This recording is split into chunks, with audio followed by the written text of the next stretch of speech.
Welcome, ladies and gentlemen. Two, two out of the three, and the man who does the timer is not here, so it's game on, Cable. You know what I mean? How you doing, Cable? Oh, they're in for a marathon tonight, Bubs. If you don't have to work tomorrow, me and Cable will still be talking. The inmates are running the asylum tonight. He is not. He's going to be so mad that if we go over our time, or you know how he is with his time watch and his stopwatch, and he does everything. But Mav is enjoying himself, and the two of us are going to keep this ball rolling. So, how you been, Cable? Not too bad. Missing our weekly get together rendezvous until tonight, so it was good to be on. But just plugging along.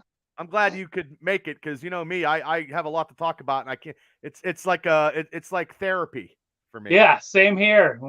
Like Gary says every week, we got shit to say. Yeah, I say shit all the time. That's crazy.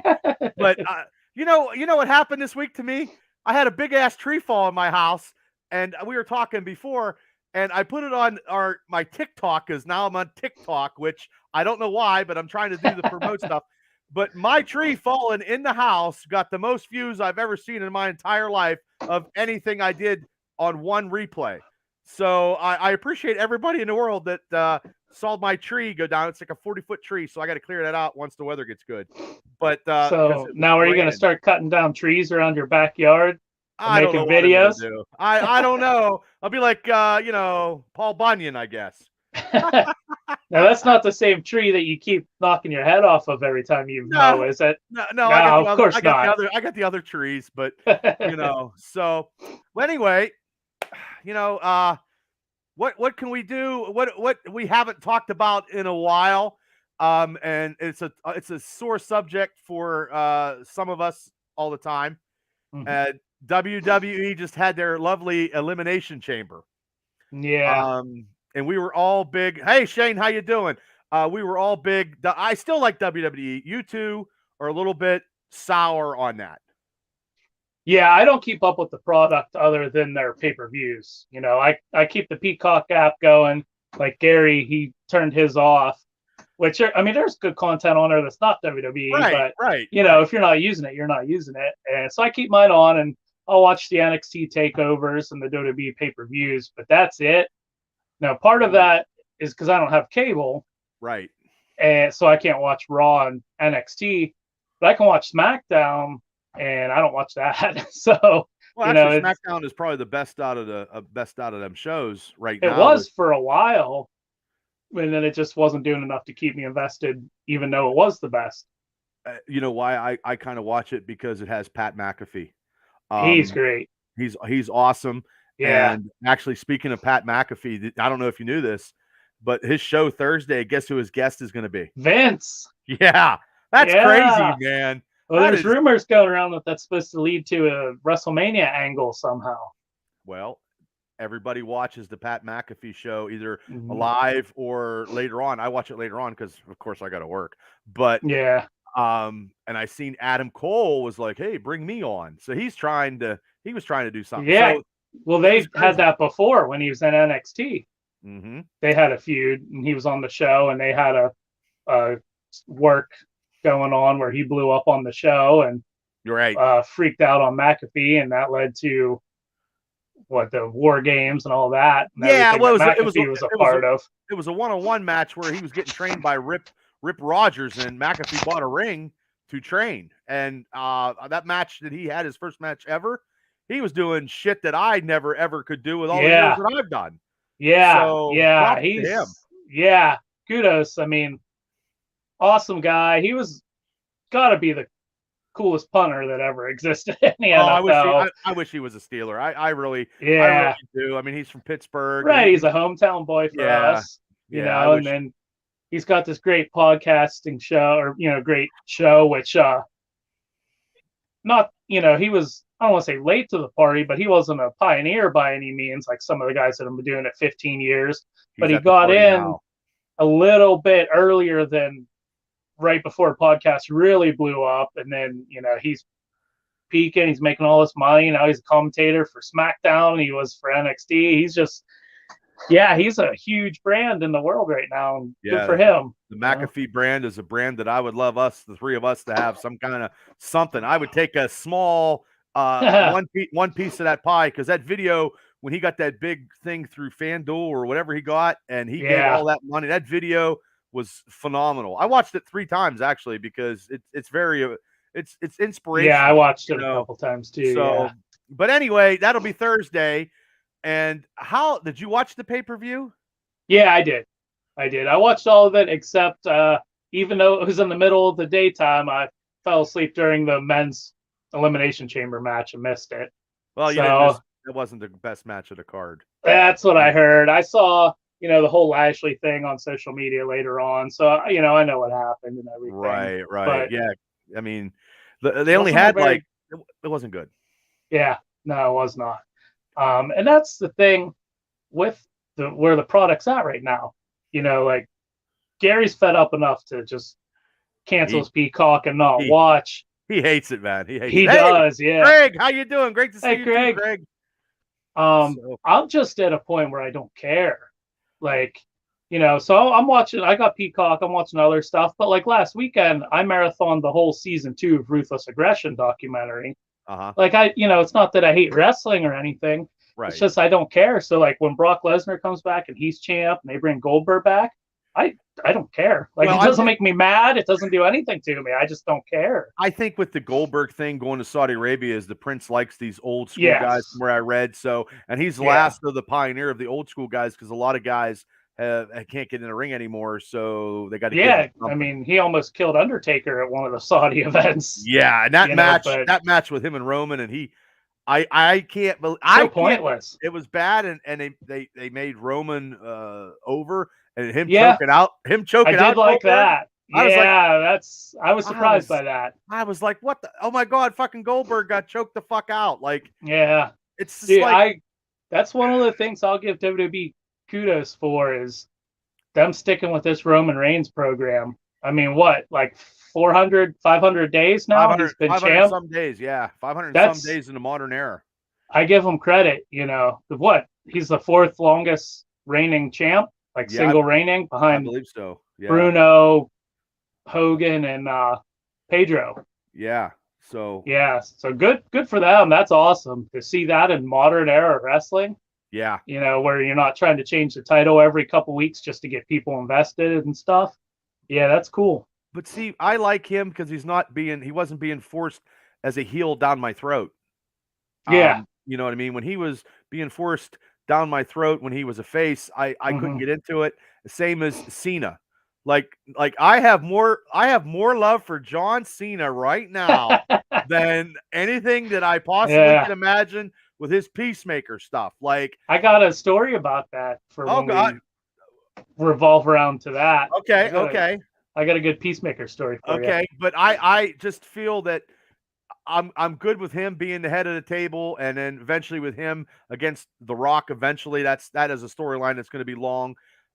Him choking out Goldberg, and Goldberg, that was his last match with WWE. He has no contract, so that was. I always was a Goldberg fan because I met him in Du Bois many years ago, and then when I asked him, hey, when are you going to have a shot at the title? And he told me and Brian Burns are up in Du Bois.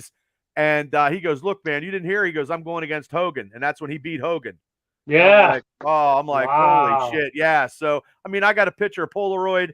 He was big back then. He's still big. Yeah.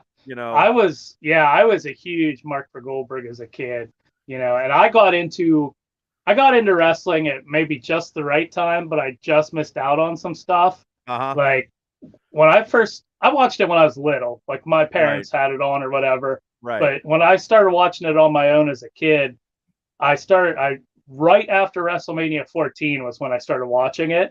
So I didn't actually get to watch Shawn Michaels wrestle live until he came back. I didn't get to see any of his, 90s run or anything. Oh my. Okay. Yeah. I didn't get to see Bret Hart in WWF.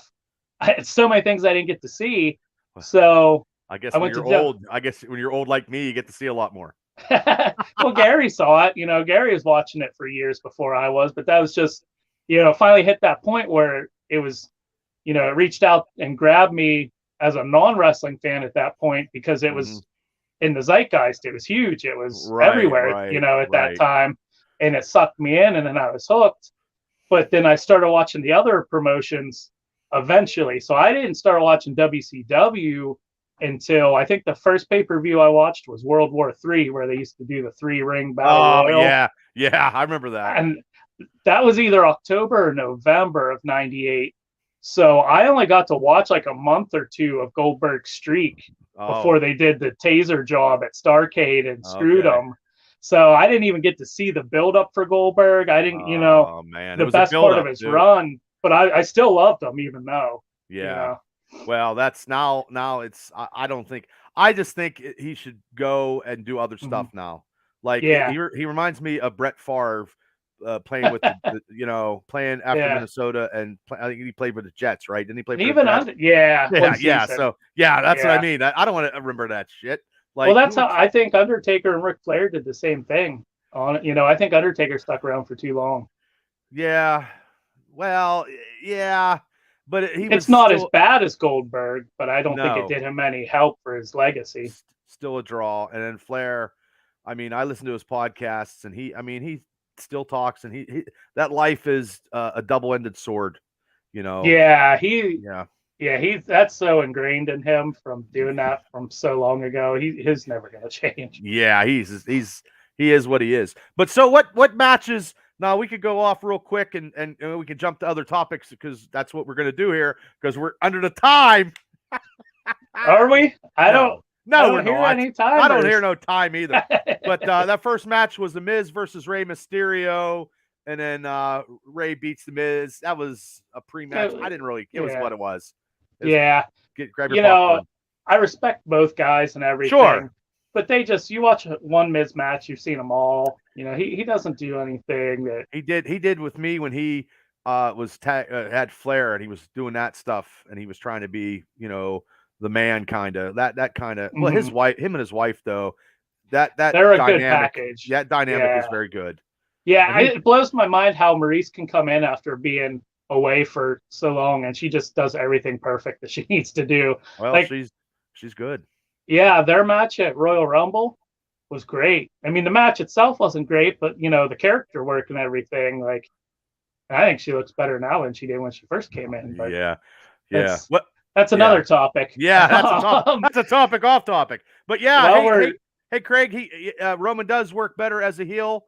And you guys love that nostalgia. It's hard to let go sometimes. And yes, it is hard to let go stuff, especially when you're my age and you see people retiring and passing and the Hollywood genre and just people passing in general. So yeah, it's hard. It's real hard. So yeah. Hey, Lou, how you doing? Dan, thanks for stopping. Thanks everybody for tuning in to this Unscripted with the 2 out of the 3, because the other one is going to Jedi Knight School, I believe. I don't know if he's going to be a Sith Lord or he's going to be a Skywalker. I don't know. What do you think he's going to do? I think he's going to go to the light side. I think he's going to be a Skywalker, but I'd be a Sith all day long. I'd be a Sith Lord too. Yeah, Mav is too pure sometimes. Yeah. Pure as the morning dew. Yeah. But the next match that we just talked about was Roman choking out Goldberg. And okay, let's circle back to Miz real quick. How about this factoid I just want to throw at you? Okay. Now that guys are retiring and everything, Miz is the second longest tenured guy in WWE. Wow. He's tied with a couple guys. I think Ziggler's one of them, but he's been there 18 years now. Wow, and he's still pretty young. Yeah, he is. Yeah. I don't know why I can't think of who number one is. It might be. It might be. Odd. It might be Dolph. No, they're tied. They're tied. Yeah, it's Randy somebody Orton? that's. Yes. Yep. Ding, ding, ding, ding, ding. Yeah. No prizes, but there you go. No, I don't get nothing. The prize is having these shows. That's absolutely. Yeah. So, and then, wow, I didn't know that. Yeah. Yep. Wow. You know what though? He's still he only had that one injury and that whole time, so he plays smart. Yeah. Well, that's that WWE style that I give them flack for, and I'm not a huge fan of it. But when you're trying to put on a year-round business and you need your players, you don't want them getting hurt on dumb spots, I guess, because you're trying to put butts in seats all year long. So it makes sense. But yeah, that I think what you're talking about earlier, that promo he did when against Daniel Bryan, holy shit, Daniel Bryan, about how he went off about how he's never been injured, and that feud they had on SmackDown Live a few years ago when it was on good. Tuesdays. That was good. Yeah, that was good. Yeah. Hey, Craig, I don't eat kids' candy, Craig, but thanks. I was a good heel. Yeah, he was. I guess he said I was a good heel. I like being both. I don't know. It all depends where I was at back in the day. But let's see. Well, we got the ladies Elimination Chamber match. What did you think of that match? That was probably one. The ladies, I think, did better than the guys on this show. I do too. Yeah, I was gonna say it was better than I thought it was gonna be. It was a pretty solid match, honestly. There's a lot of good character work going on, like Rhea Ripley getting in her cell or her chamber and doing pull-ups with her fingers through the roof. That was cool. I just remember that time when in them 3 days where she was the most over female lady in professional wrestling, and Charlotte killed her. The whole it just was terrible. It was all good, and then boom. Yeah. But my pick was Bianca Belair. That was my pick. I didn't know what they were gonna do, because with Alexa coming back, I was like, are they gonna have her win it? But surely they wouldn't have the only singles women's elimination chambers go to the same person. So I wasn't sure, because Rhea Ripley's always a threat to be at the top. Yeah. But yeah, I just think that was a strong. I was reading the CBS report of the matches, and that they gave it an A- or an A+. That was the best match of the card. That's what CBS I probably said. Was, honestly. Yeah. I mean, it was really solid. I enjoyed it, I guess. I'm starting to the Dewdrop is what Nia Jax should have been. Oh, absolutely. Yeah, she's a good worker. Yes. Yes. And she's going to get a lot of flack for her appearance and stuff. But if you can go, you can go. But that's how they put that. They couldn't. First off, they couldn't show anything anyway because they were in Saudi Arabia, so they were like garbage bags galore. And she's just a good worker. And then Bianca just picking her up. I don't know if it was that match or they had a rematch on Raw or something that I was watching, because I still watch the stuff, because I do watch a lot of wrestling. Besides everything else that we watch, Yeah. But I mean, with Bianca, she's going to go against Becky Lynch, and then that storyline that took a whole year. Yeah. Can't believe it's been a year already. I know, that went by so fast. Yeah, that's crazy. Yeah. So, a lot of stuff happening this year. I know, and it's good we can get out more and hopefully open up and do some more stuff and go go do something. But yeah, Bianca Belair took that. She'll be facing Becky Lynch, and then they had this crazy tag match, and they had Rousey with Naomi, and Rousey had her hand wrapped around in a rope against Charlotte and Sonya Deville. Yeah, and she come out in her Olympic judo, which is great. Yeah. But there's the time to do it, because you can't show skin or anything anyway, so it made sense. And she can still do the judo flips and stuff, but I just think the arm thing wasn't a good gimmick kind of match, and especially in a tag match. Yeah, that's weird to do that in a tag match. You want to be front and center of attention when you're got your arm tied behind your back, and to do that so quick after her return feels wonky. Like, it just, I don't know who writes it, but that's throwing anything at the wall. So it sticks. And then that'll be her match against Charlotte at WrestleMania, which I think we'll probably get onto that once we get down the road. Maybe give some picks and do whatever, like we used to, because it is WrestleMania. It's 2 nights. And I did say that it's going to probably be 200,000 people, and it's going to be crazy. Just the Hall of Fame, and there's a whole bunch of wrestling down there in Texas anyway. You know what I mean? But my wrestling interest ramps up when football season's over. I've noticed once football's over and I got that extra time in the week and everything, that's when I start to gravitate towards wrestling. And it's so easy just to fall back in line with AEW because I haven't been watching that because same deal. I don't have cable. Well, But I have my ways of watching it. And right, then next week, in a week, I believe, is Revolution. Yeah. So well, that's exciting. Maybe I could have something at the house if you guys want to. You want to come maybe over. Yeah, I'd have to look into it, but yeah, something. But anyway, that match, Rousey did a submission. Boom, they go over. It was on Sonya, which is not going to be on Charlotte.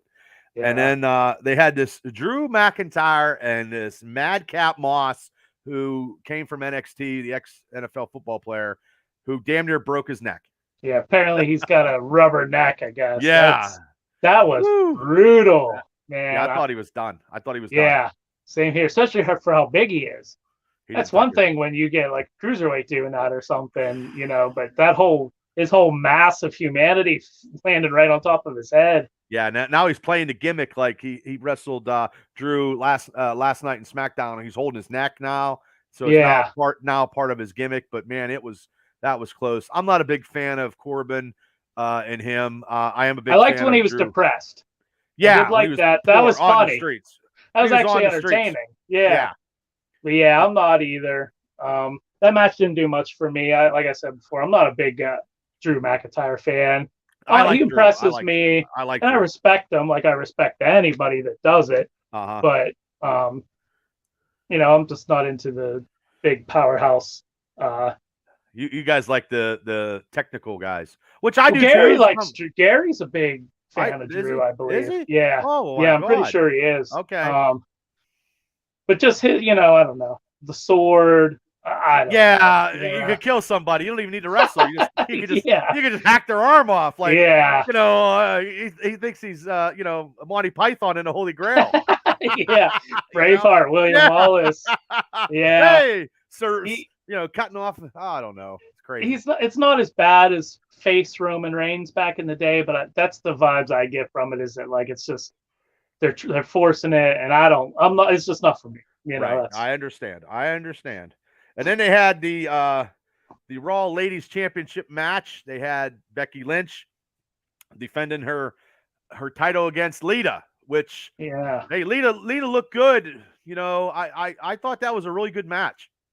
Yeah, especially for the circumstances. It was pretty solid, Yeah. I wasn't expecting much going in, but I remember thinking, I hope Lita doesn't try a moonsault, because the last time she did one, I think in the Evolution pay-per-view, she almost broke her neck. Like she just got rotated around at the nick of time. And I was like, oh, I hope she doesn't do that again. I don't want to see her get hurt or anything. But you could tell that she was rusty and everything. And but yeah, it was a solid match. I like the spot where Becky Lynch was going for the illegal pin, holding the ropes, and she kicked her arm off the ropes. Yeah. And then it got botched a little bit, but it was whatever. I used to be a big Becky Lynch. I am not anymore. Same here. I don't know what happened. She just soured me so bad. Like I thought when she was going for the title and did the Austin kind of storyline, I thought that was good. And she had her nose broke and she was a badass. That's absolutely. Just now I got no time for her, which is terrible. Well, she's just boring now. Not her, but the product, like the writing. They're just not doing anything with their. They're doing the same thing with Seth Rollins. Let's dress her up in ridiculous clothes to try and get the fans to boo her, and that's all they do. And she plays chicken shit heel pretty good, but it's.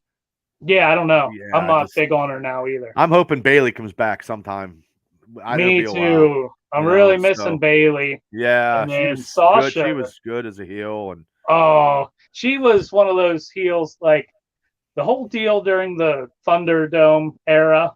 She carried no fans. She did. She absolutely did. And the whole running gag with her and Michael Cole was great. And I love in the one.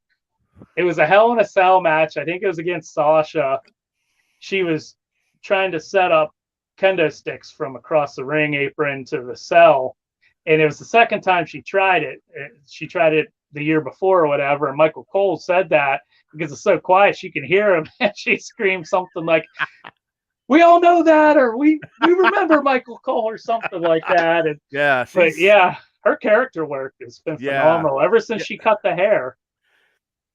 Well, she was at home watching it and drinking, and she's like, "I'll be back. I'll be ready," or something. Or they're not as good as me, or she was cutting the heel stuff. Yeah. But I thought that match. I thought the ladies, like I said, like we both agreed, the ladies outperformed the guys. I think, and it was so surprisingly, especially going to Saudi Arabia, they took a lot more girls than they usually did. Yeah, because they had 3 matches.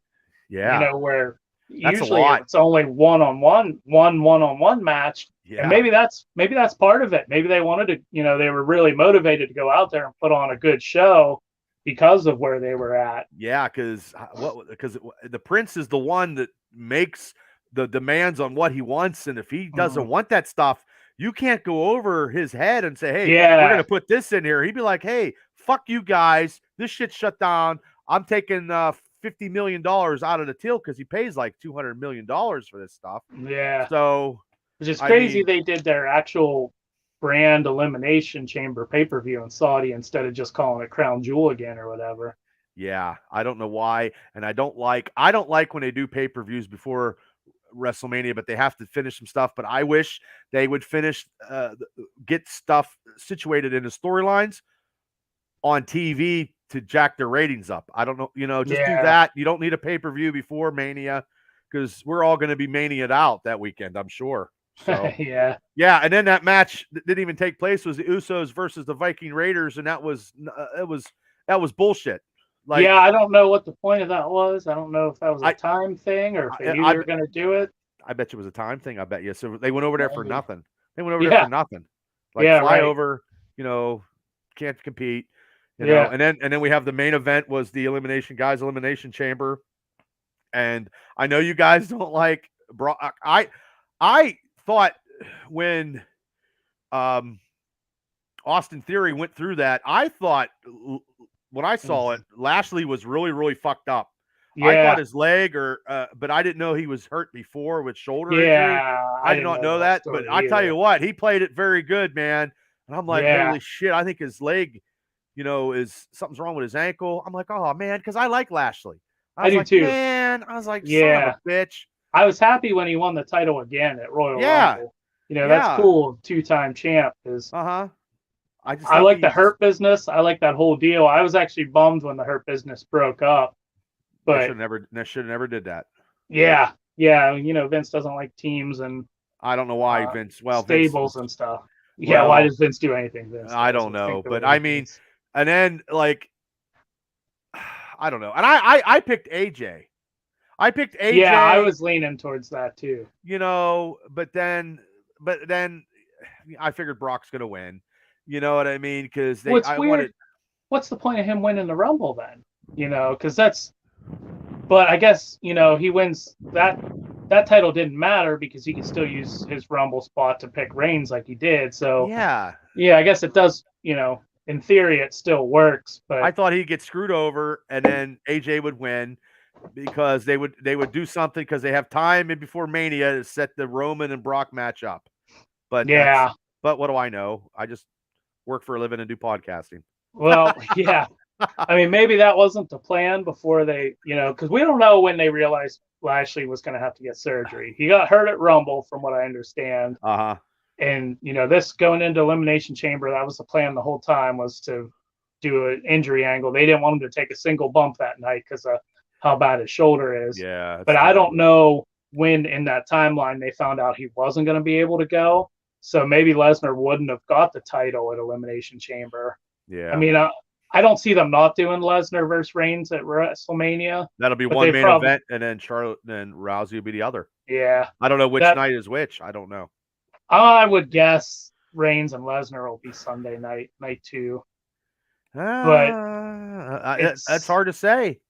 Yeah, it is hard to say. I don't know. They're obviously, after SmackDown last night, calling it the greatest WrestleMania match ever, or whatever they said like 3,000 times. They're viewing that as the biggest match on the card. So. But I like Brock as a face now. I've always liked Brock. I'm not watching it. Yeah, I was a huge Lesnar mark. That was what got me back into wrestling, because I actually stopped watching it in 2002. I think the last pay-per-view I watched was WrestleMania with Hogan and Rock. Okay. And then I got away from it for like most of that summer. And then I started just seeing stuff online about this Brock Lesnar guy running in because he wasn't even having matches at that time. He was just running in and attacking like the Hardy Boys and Al Snow and stuff. And I was like, oh, that guy's a monster. And then I started when I think the first pay-per-view back I watched was him and Undertaker in Hell in a Cell when they were having that feud when Undertaker had the cast on his arm and this and that. So I was a big Lesnar mark his whole original WWE run. I just didn't like when him and Goldberg and Austin at WrestleMania that match was terrible. But watching him on Pat McAfee coming into his own as talking and just being that's his persona. Yeah, that was an entertaining interview. He broke that table and shit. I was laughing. And if I could control WWE, oh yeah. But I don't know if I would put the belt on him or whatever. And maybe that's the right business decision. I'm sure he's still a big draw for most of their audience. I think him going for the title and not winning it is better. Him trying to get the title and going for the quest of the gold is something because he was just ruthless in that Elimination Chamber, going through the plexiglass. Like that was all him. I remember that was all him, and he was tossing people around, and it was just so intense. Like, it's the Chris of the cup of trying to go and get the championship, then winning the championship. That's always the best thing. And absolutely, that's what like. Say what you want about Adam Page's run in AEW, but the run up to the belt, I think, was a lot better than his run as champ so far, which. Not an indictment of him, but it's just like you said. Same with Austin. Same with anybody. It's when you're chasing the belt. I liked it. I liked personally that was for me when I did it. I liked going for the title. Now, don't get me wrong. The first time I won the title was very, very historic, and I was very honored. But then I didn't even care anymore because to me, the belt. I just wanted to be. I was a company guy, but I liked the thrill of the storyline of trying to get to where I needed to be. That was what I liked, and I still like that. Right. So, but I don't know if I would have him be champ or not. But regardless of whether he's champ, he's just is entertaining. Like maybe he's not the guy I want to see with the belt over his shoulder, but seeing the stuff he's doing as a face right now, he's 45 years old, talking and beating people up, and just don't give a shit. Like you said on the McAfee interview, he don't need the money. No. He's there for the company. Whether you view it that way or not, because of how he comes and goes. Right. But he just wants to have fun and contribute and be a face for the first time. Because he was a face before, but he wasn't nothing a fun like this. face. He was a badass, ruthless face. Yeah, he's funny. He's laughing. He's wearing his cowboy hat. Yeah. We got a little taste a couple years ago when he won the Money in the Bank, and he came out with that on his shoulder, acting like as a boombox and stuff. That was funny too. But now we're really seeing it. So. Yeah, I think it's gonna be. I think it's gonna be good. We have a lot of time to get up to that, and I think that whole Elimination Chamber, a C minus, a C minus. Wasn't the greatest. The ladies did better, and the terror of Goldberg getting choked out, and the seeing Bill just not just out. Out. He was out. Yeah. And then seeing. Well, it looked like he got hurt too. I haven't seen anything. I didn't hear nothing or not, but. I didn't hear that, but then seeing Brock just go through the plexiglass and just be like a pit bull or a bull in a china shop, and then the girls did phenomenal. Yeah, so that was bonus points to Austin Theory. Did you see the selfies he posted from when he was taking selfies at each chamber? The guys all look pissed. That's funny. That's a good gimmick. He's going to be good. He's going to be really good. Yeah. So, but that's what I give it. No, I wasn't. So what do you want to come out of WrestleMania then? Assuming that they're going to do, do you want them to unify the titles and then just have one title? Get rid of the brand split or bring back? I'll take one title. Yeah. There's a lot of whispers that they might bring back Big Gold, which I don't know. Like I said, I'm not invested enough to really care. But no. Well, I mean, I still watch it all the time. Like yesterday, Cesaro didn't get his contract signed. He's free. He's free, and we'll get to this real quick. And because I know we talked. I've got the counter, but AEW, he's going to AEW. I know he's going. I would think so. They're signing everybody underneath the sun. That's a problem. That is a problem, and it's getting to be oversaturated. Mm-hmm. And it's making me mad because a year ago I loved it, and like Buddy Murphy coming out Wednesday. Tony Khan. I'm good with that. I like Buddy Murphy. I do too, and his work is he's a very good worker. Yes, but I think that's where you need a guy like you want a guy like Buddy Murphy, but you don't need. I mean, Keith Lee's good. I can't think of a good example, but you just don't need everybody under the sun. Well, what do you want to do? Especially if you only have 3 hours of TV time a week. Let him go to Impact or some. Don't sign everybody. Well, I saw Tony Khan. Somebody was telling me at work yesterday that he put out a tweet saying that they have a major announcement for this coming week. He has one every week, though. Yeah, he does, but he needs to stop doing that too. Yeah. He said it's a business decision or something like that. Like it's a big. So that doesn't sound like somebody he signed. That sounds like they bought Ring of Honor or they did something. I've heard that is speculation. Is it? Yeah, I've heard that, but I don't know how true it is. I don't either. But the way he worded that, it sounds like it's a lot bigger than just bringing somebody in. You know what I mean? Yeah. Because at first I was thinking I think they need to give Rampage a second hour, but they can't. They got to move it too. They have to move it to another night. And what do you do? Because you don't want to go head to head with Raw. You already were head to head with NXT, and they can win that. But why not pick a night where you have no competition? Well, whether you could do Thursdays until football season, and then right. But then what are you going to do? Wednesdays and Thursdays back to back? That doesn't seem like that would work out real well. You could do Saturday, but that's when they have their pay-per-views. So, I don't know what they would do, but I don't think 3 hours of TV time. I would go back to Tuesday. I would go to Tuesday. Maybe do Tuesday and Thursday, something like that. But like you said, then you got to compete with Thursday football. Yeah, it's man, it sucks. It's terrible. Yeah. That or you go from 10 to 12 on Friday nights. I don't know. I don't know what their ratings are like now because I don't follow it that much. But I think they got 1 million. I think they got 1 million on Dynamite. I think the last 2 weeks, because they had the Keith Lee match, and then this past weekend they had MJF and his great promo, which was phenomenal, and people were actually cheering for him.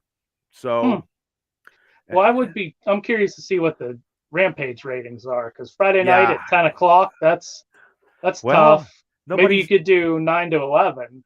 Well, that or nobody. Like that. Yeah, nobody goes out. I don't even go out anymore. I don't even want to go out anymore. Yeah, that's a big part of it. Yeah. And I know as a kid, I loved ECW on Friday nights when they were on TNN.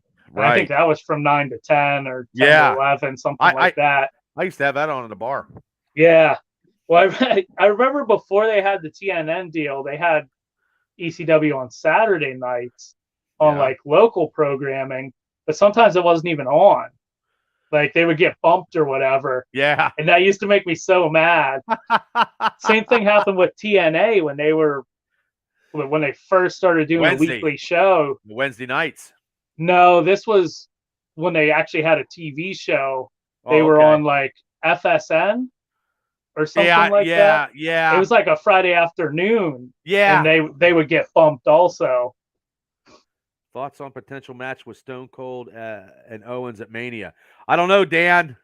Dan Leonard sent that in. I don't know yet. I've heard some stuff that Austin is still in good shape, but he'd have to probably talk to his family. And I know Owens is busting chops about Dallas, the Texans, and all that. Is he? They're going to have to set stuff up for that, but I don't know if that'll be. But Austin will be there, but I don't know if it'll be a match. It might be just face-to-face, because it's a little different, guys, when you haven't done it in a while. To be, you can lift weights and do cardio, but to be ring ready, it's a different thing. it's a different thing.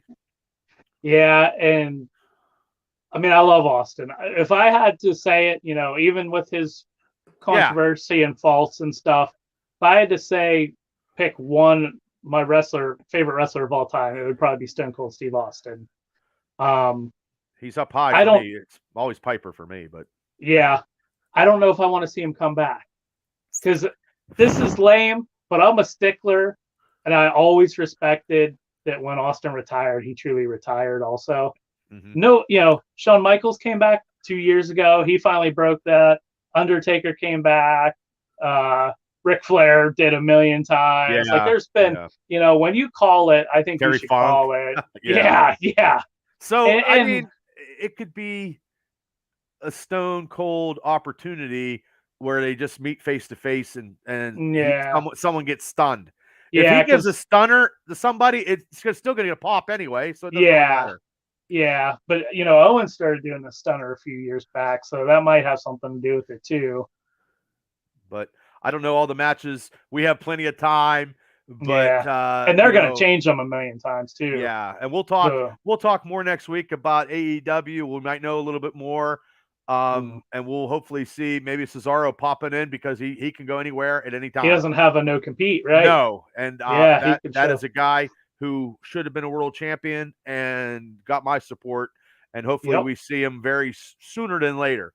But let's change topics here, brother. All right. One down, 40 minutes in. Yeah. Ding, ding, ding, ding, ding, ding, ding, ding. Let me start with, I want to ask you a question. All right. Because you have all that stuff behind you, and you are a big time action figure collectible individual.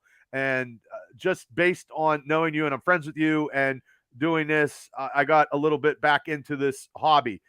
But let me ask you, when did you start the hobby that's behind you? I actually only started collecting action figures again in 2016. Oh, geez. And the ones behind me, because this is strictly a comic book shelf here, because I'm OCD and I got shelves for all different, genres of figures or whatever you want to call them. This is my comic shelf behind me. I didn't start collecting these till 2018. Holy shit.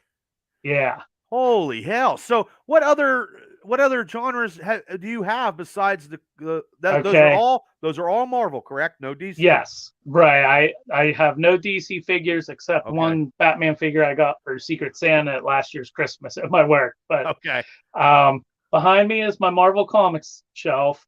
I have 2 shelves that are dedicated to MCU strictly figures. One has heroes, one has villains. Wow, okay. I have, and then the rest, I have Power Rangers. That's a guilty pleasure from just nostalgia for when I was a kid.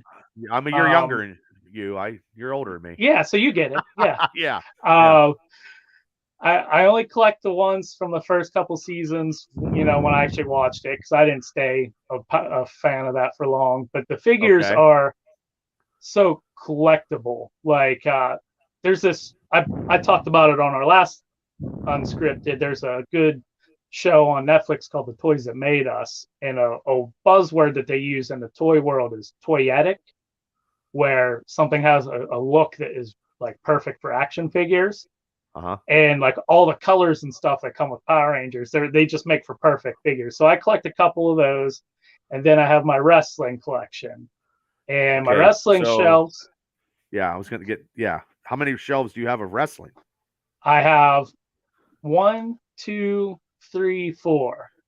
Jesus. And I have them broke down. And do you have them broken in the years or eras? Eras. So I have an Attitude Era shelf, which is 97 to 2001 looks, costumes, attires, for wrestlers, gimmicks. I have the New Generation, which that one's like 92 to 96. So, I got a bunch of Bret Harts in there. I got Kama when he was the original, just the gangster. I got some Undertakers. Yeah. Oh, yeah. I got a bunch of Shawn Michaels. I got a Jerry the King Lawler from when him and Bret Hart were feuding. But, that era.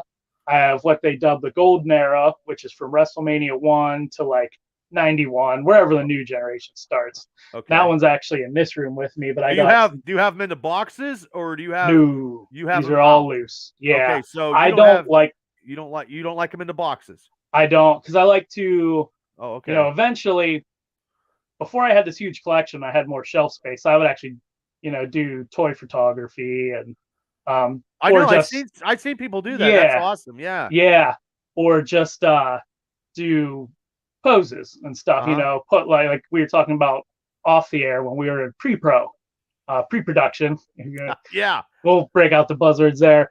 I would put teams together, like the Avengers or whatever, and just have them on their own. But now I don't have enough room for that. So I can't do that while they're in the box. And I'd have no room. If I collected them in box, I would have no room. I have some of mine in boxes because I just can't take them out.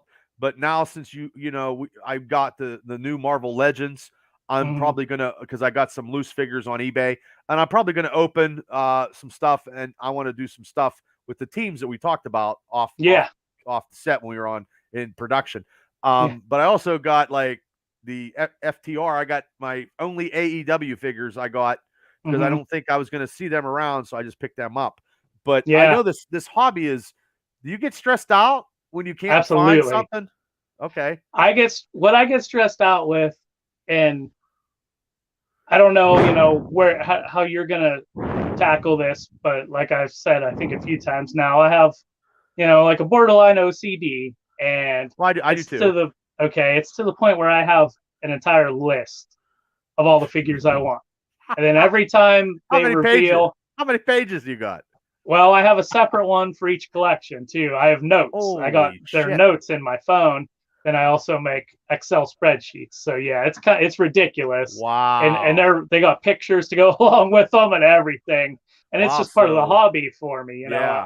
I'm enjoying it while I do it. But I don't want to collect every single figure. I just want to collect characters that are important to me.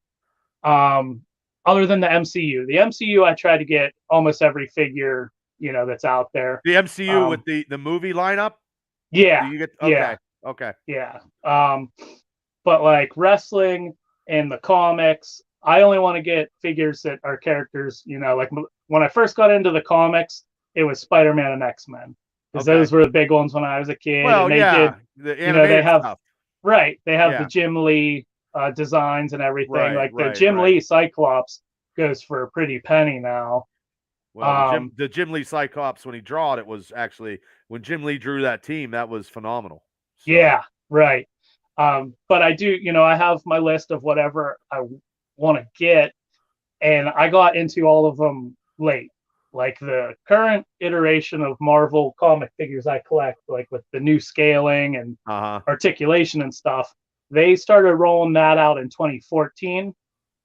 I didn't start collecting the comic ones until 2018. So those ones that were in the first couple years are hard to come by. Right. And then depending on the characters, like Hobgoblin was one of my priciest Marvel Comics figures up until recently.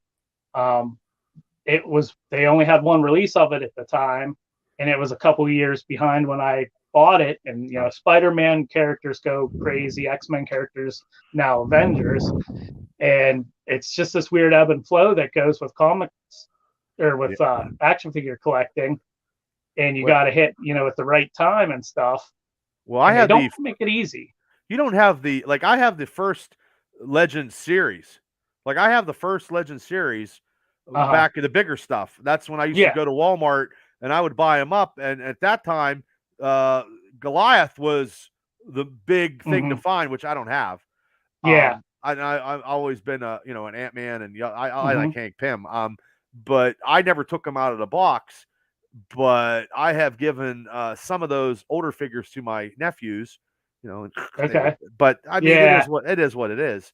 And I had some of those too, but that was no offense, but that was when I was a kid. Not taken. And I took them out of the boxes and stuff, but that was Toy Biz had the license at that time. Yeah. Where Hasbro does now. And like you look at the detailing and the articulation and the sculpting on figures now compared to then, those figures back then look pretty wonky. And some people, everybody's different. I just don't like the look of them. The paint doesn't pop like it does on these, the figures nowadays. The proportions were weird, like arms and stuff. Like they just, they didn't look as natural as they do now.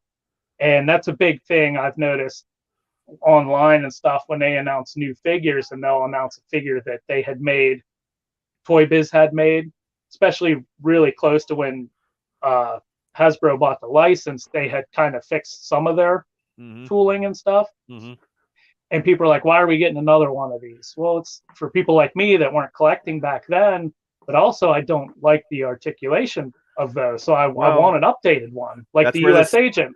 That's where this OCD probably comes in. You have to have stuff right, probably. Yeah, a little bit. And, there's some characters that I want figures of that I'm not going to get unless they release them with this new tooling. There's a really cool Constrictor figure, that Captain America villain, and I won't get him because he has the old school tooling, and I just don't like it. So I'm hoping eventually they release a new one. And I don't know if they will or not, but I just got to wait around and see. So now we know there's a new shipment coming out, like the anniversary stuff. Now you probably ordered all those, correct? No, I haven't. Are you going to? The only one I really want is the Captain America. Okay. I might get the Iron Man because I have this Iron Man that's very similar. But that Iron Man has the horned mask or faceplate, so I might get that one. But I want the Captain America because I have one. He's too far back. I don't have either, so I would have to. I would have to get that. And I know the price; they're a little pricey, but they're probably going to have a price increase this year too. Well, Shane, I know you probably have a few, but what kind do you have, Shane? And thanks that you love action figures, because people call them, they don't call them action figures.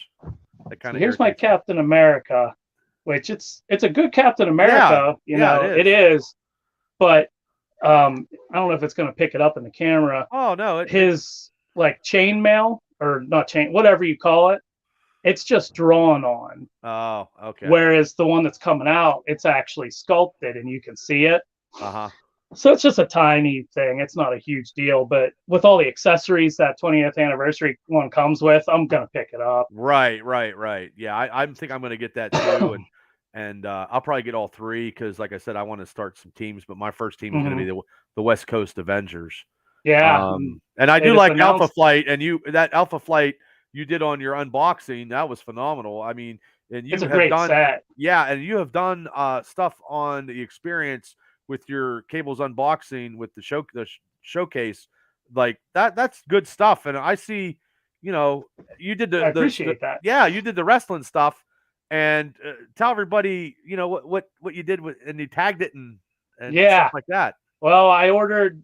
I had a few different wrestling figures I'd been wanting to get for a while, and I'm just not in a wrestling mindset now, like we were talking about. No, we've talked way too much. Mav's ear is going to be exploding as much. Yeah. But the figures I collect kind of, circulate around what I'm into at the time. Right. Like when I'm really into watching the MCU stuff, I'll get more MCU figures than the comic figures. And then when I'm watching a lot of wrestling, I'll get a lot of wrestling figures. And then like my list kind of gets, like I'll be more caught up on one than the other. So I try to keep it even.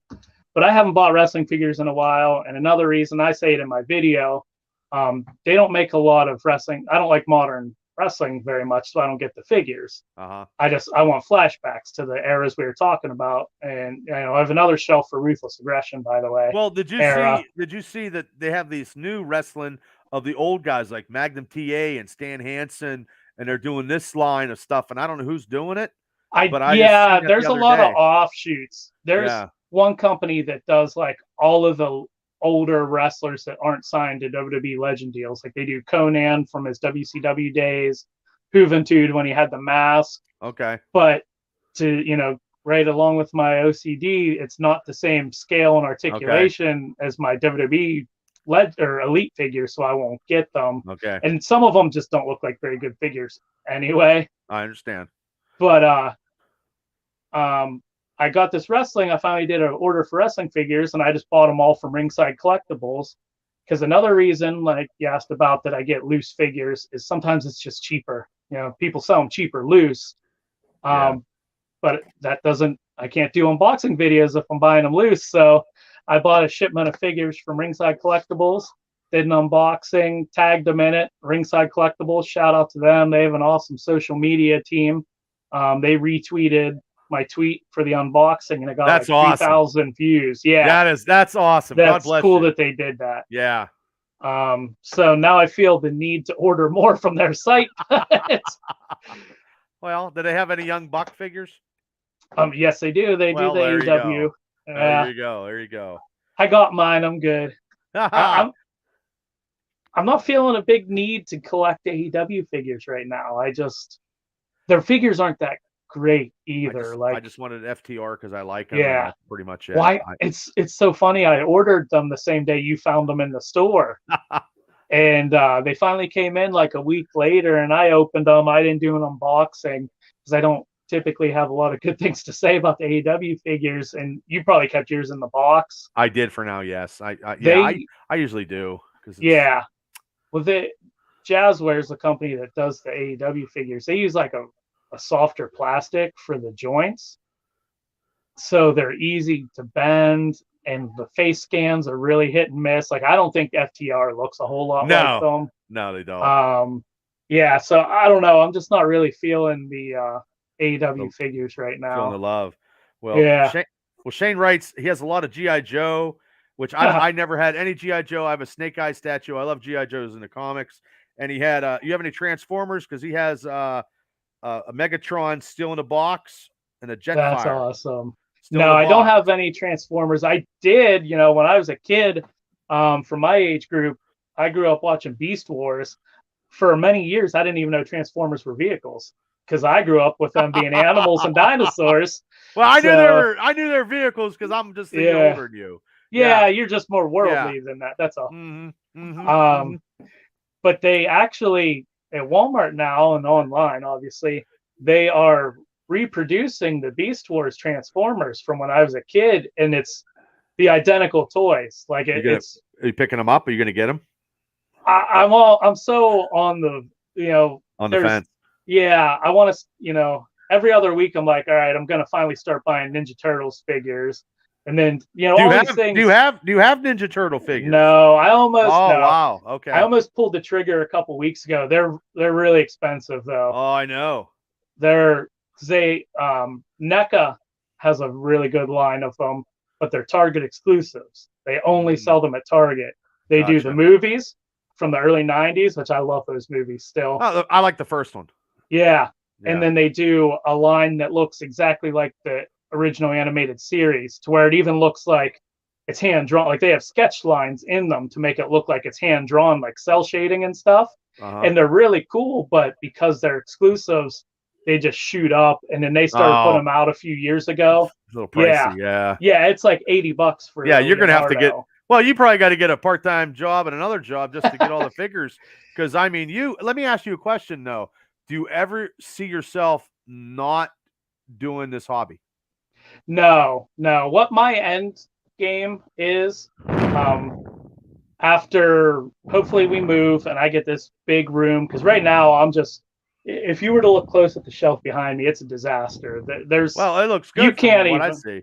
It looks good, but there's so many figures behind other figures. I want to. Yeah, you got like 1,000 of them. Well, I want to do a nice big display. Like now, when you do a display, because I've seen stuff, because I do watch a lot of stuff on YouTube. They have displays of the Xavier Mansion, and they had a staircase, something done with that. Yeah, you probably saw that same video. Would you ever do something? I didn't. Oh, you didn't? Would you ever do something like that and put like a small display and then have all your street heroes, like on a rooftop or something like that? Yeah, I've thought about doing stuff like that. That was my game plan at one time. And I had made this really goofy shelf when I first started collecting the comic figures that Because I do some woodworking. I'm no pro at it, but I got a bunch of different saws and stuff downstairs in the basement that I like to make stuff. And like I made this shelf behind me and everything. Well, that's good because you got a lot of stuff on it. It's easier, yeah. But I made this one wonky shelf that I just wanted to see how weird I could get, and it had this like platform that jutted away from the wall by like a foot, and it had like an octagon at the end of it, and it kind of reminded me of the Cerebro platform from the X-Men movies. Gotcha. Yeah, and so I had that was like my X-Men shelf, and I had plans to do like rooftops and stuff, but I think what I'm gonna do is at this point I just want to have enough room to be able to see everything. Right. And then I might have like one corner of the room that is going to be for actual posing of figures. Yeah, because I've seen people when they have displays, they have like a shelf like all Spider-Man, and then there's another shelf of Spidey villains below it, and then they have all like Punisher and Iron Fist and all the street heroes. And then I used to do that too. Yeah, and all the cosmic like Guardians of the Galaxy and cosmic superheroes, and then cosmic villains, and then the Avengers, and then people have like the MC, like you have the MCU Avengers and the comic Avengers. See, I just want to do strictly comic book stuff where you have that your hobby. That's two out of one, really, pretty much. Yeah. And I used to do it that way, like with the shelf behind me. The top shelf was Spider-Man, the middle was X-Men, and the bottom was Avengers and miscellaneous. And then, but the beauty for me, like one of the things that I love about comics, and especially the MCU really adopting the comic formula, is the crossover potential. So I just, for the longest time, these were in alphabetical order by the characters' names. Oh my! And I love seeing like Captain America standing next to Carnage, and just the mixture of different character trees and stuff. But yeah, that's my main goal, is just to have room to be able to see them all without having to dig behind them and everything. Well, once you get into the house, then you will be able to do that, and you'll have doing that. You'll be, and then you could do, because people do that all the time. They do videos of their figure rooms or their figures, and then you doing that. You got action figures that blow fucking people away with the as you got. Like there's this guy I watching lately. He's from Britain. And he's like, hello, I like to sell all my Marvel action figures, and I just want my best tea. But if I can't sell them, I'll sell them. But shipping and handling costs a lot of money, so I won't go to the U.S. So I'd have to get it down the street. But he went to this store yesterday. I watched. It was all action figures in England, all action figures. It was nice. Like it wasn't a real big store, awesome. But it was nice. I'll have to get the name of it, and then you'll have to check him out. Okay. Because he's like, take your pants off and smack a beer. We're going to talk about action figures. I'm like, dude, what the hell's wrong with you? And then Tammy's like, he's real into it. You know what I mean? Like, he's like pip pip cheerio. Well, that's what I want to do with my videos. Like, I'm so monotone when I talk, and you're not. But I feel like I am. Well, yeah, but I wish like more of the excitement that I feel when I'm collecting came out in my videos. You know what I mean? Yeah, but sometimes it's hard for, like, even me. You know what I mean? Like, I get too high strung, and people like, oh, that's Bubba. Man, it's just turn it down or something. You know what I mean? One thing, yeah. I mean, to each our own. It's just our personalities. But one thing I do want to do when I display my figures, and I've started to do this, I can show you here too. For my wrestling figures, I started getting 1/8-inch dowel rods and wrapping them in electrical tape so that they would look like ring ropes. Oh, wow. And putting them like at the front of the shelves. So here's what I have on my classic. Shit. That's nice. Yeah. And then it just, it just stands, and I proportioned it the right way so that it's at the right height for the figures. Yeah. So like it would be at the front of the shelf. Yeah. Like this. But I got ones that are all red. Like I bought enough sets that I could change them out for whatever shelf. So I can do SmackDown all blue. I can do Raw all red. I can do NXT yellow. Do you have any rings? I don't. I had one that it impressive at that time. This was back when I was still like collecting toys as a kid almost, or a teenager. Uh-huh. It was a real scale ring, and it had metal turnbuckles, metal posts, turnbuckle posts, real canvas skirts, real canvas ring, or real fabric ring canvas. Had the old school blue cage walls you could put up, and it was scaled right to the characters or the figures, because the wrestling rings that came out through my childhood, they weren't scaled right. You know, one figure would take up like a whole corner of the ring or whatever. So this ring was big. I mean, you know, it was probably 24 by 24 inches, maybe bigger. And it just, you know, from me I moved out and left it behind, and it got ruined and everything. Yeah. And I actually just found the cage walls cleaning out my mom's house the other day. But I have no idea where the actual ring is. Oh, yeah. I have a Piper's Pit. It's still in a box downstairs.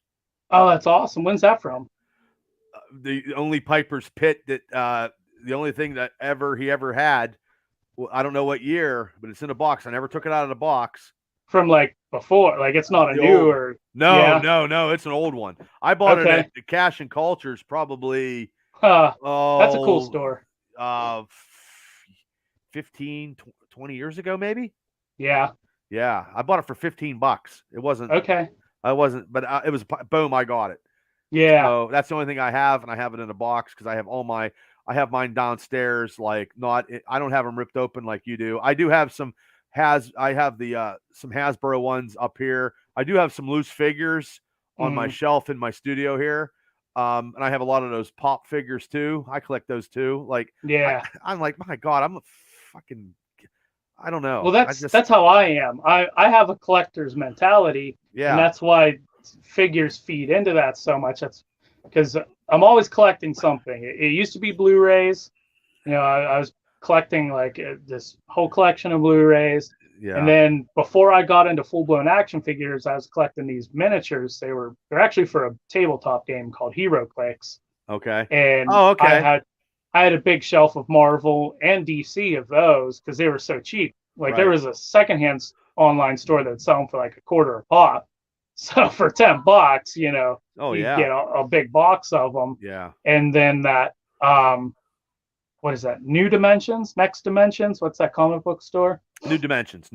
Yeah, they sell them. They have these whole big boxes of them where they're just loose, where people traded them in, and then they got the rare ones in glass cases. So now let me ask you a question too.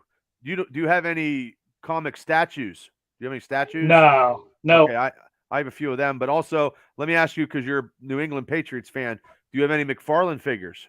I do. I have a glass, like a knick-knack case, whatever, I don't know what you call it, out in the living room with all sorts of Patriots memorabilia that I haven't actually added to in years. Well, that's probably good. I have Tom Brady figure, of course.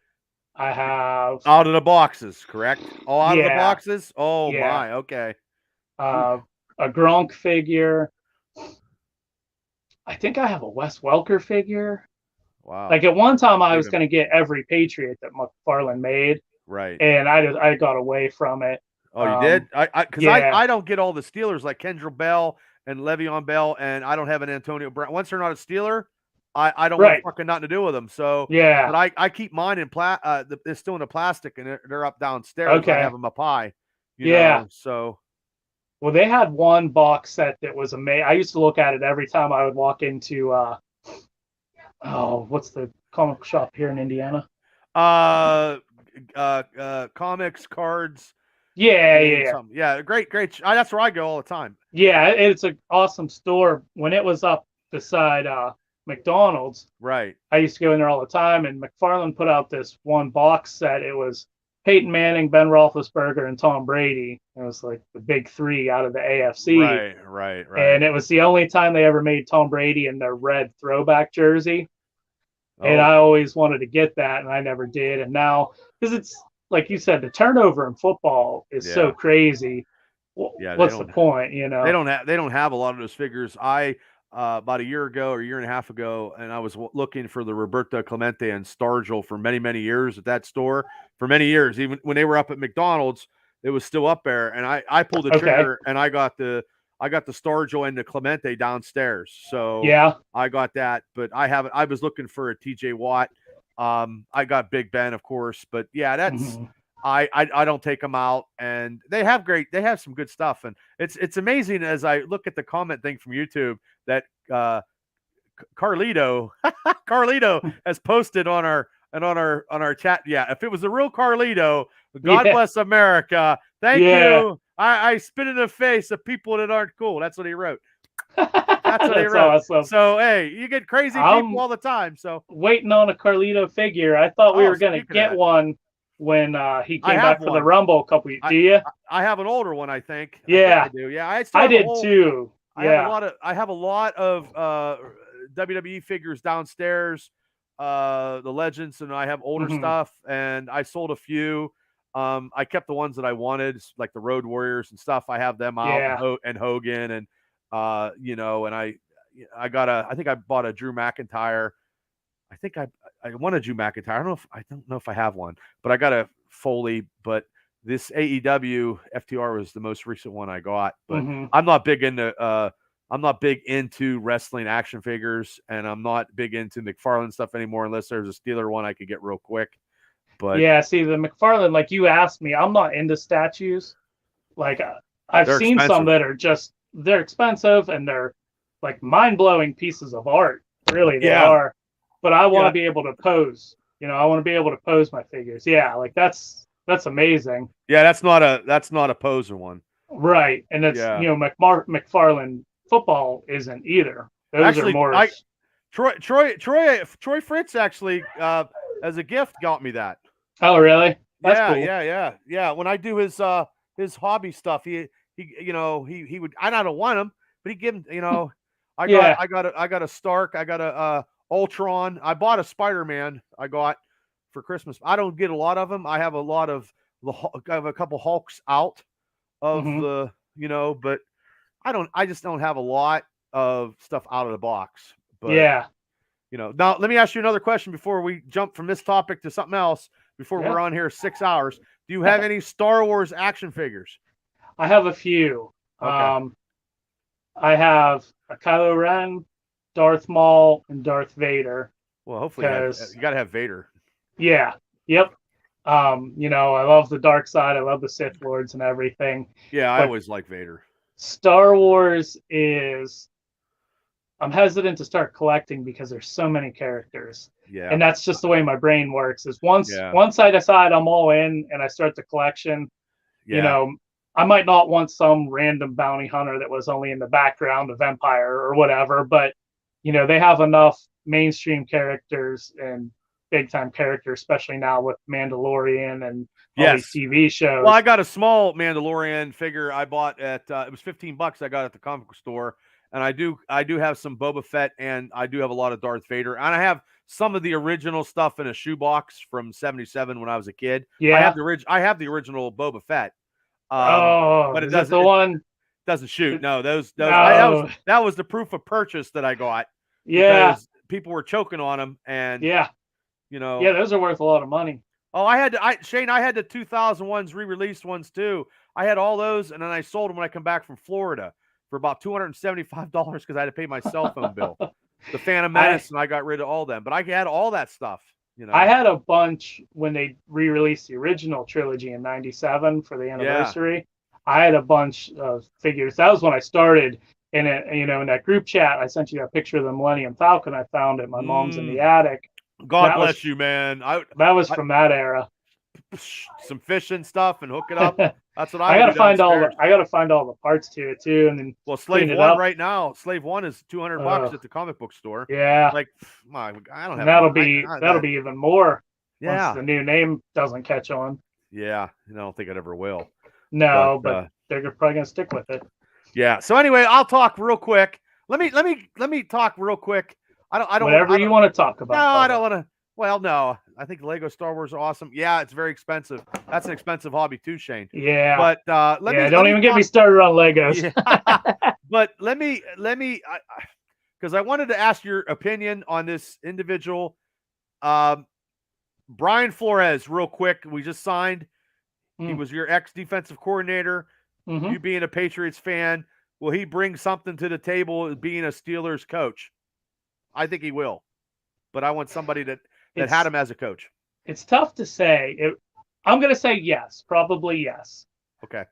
And normally I would say no, because coaches under Bill Belichick usually don't do good outside of New England. I know. I think that. But he did good with Miami. Bill Belichick does a lot more coaching than we realize, and he has all these coaches under him. He puts them in positions to succeed at their specific job. And I think that's a testament to Bill, and that's why you don't see coaches from New England do good elsewhere. But the reason I'm saying yes is what you just alluded to. He had a pretty good run in Miami. He was starting to turn that team around, and with him being able to only have to focus as a positions coach on a position that the Steelers need badly.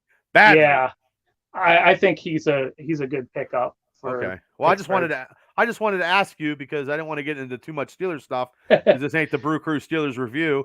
Hey, it's anything we want it to be. And for as long as we want it to be. Well, it's Sunday morning. Church gotta go to work. Oh, hey, we're still talking. I bet you we could do. I bet you we could do a whole like Jerry Lee Lewis telethon. Yeah. And Mav would his head will explode. Yeah. Well, what's the saying? While the cat's away, the mice will play. Yeah. Well. That's what we got going on. I hate mice. I do. But yeah, that's all I wanted to ask you without that because later on, because he was your defensive coordinator and you had to face him twice a year. So, yeah, see, and it's tough because you don't really know what the New England coaches are doing because they never even formally called him their defensive coordinator. They're weird like that. Oh, okay. They don't, and they still don't have a defensive coordinator. His son is calling the defensive plays, but I am sure Bill Belichick and him go over the gameplay all week long. Yeah. And he lets, his son or previously Brian Flores. And then before that, I can't think of his name, but he went up to Detroit for a few years and sucked up there. Don't know. Matt Patricia. Oh, okay. Bearded guy. Yeah. I think they set a game plan during the week. And if everything goes according to plan, Belichick doesn't get involved throughout the game. He just manages it. But then if, things aren't working, he goes in and makes adjustments. But I think he's pulling the strings behind everything there. Yes, he's the emperor. That's how they do it. Yeah, right. All he does is puppeteer. Yeah, because he got rid of they had an Indiana grad as an offensive line coach. Yeah. And now they had a mass exodus there. They did. I think, Josh McDaniels left and he took a couple guys with him. And he took the offensive line coach from Indiana. Yeah, and he took somebody else too. Brasillo. Okay. They tend to bounce back all right from things like that. They don't care. They got because that's why Bill Belichick's there to do it. It's like a clone. But yeah. It's also very telling for some reason. I don't know what it's telling of, so maybe it isn't telling, but it's questionable that Bill Belichick, like out of all the different categories you could create, his worst record is against former coaches under him.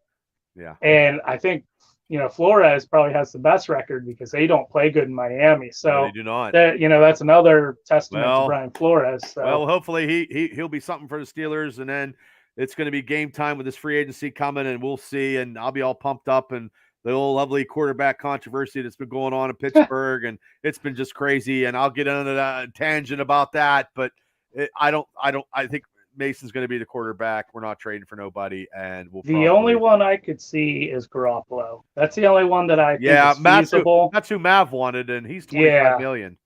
So, I'm confused because I saw on Pat McAfee's show there was video of him saying his goodbyes to San Francisco. Oh yeah.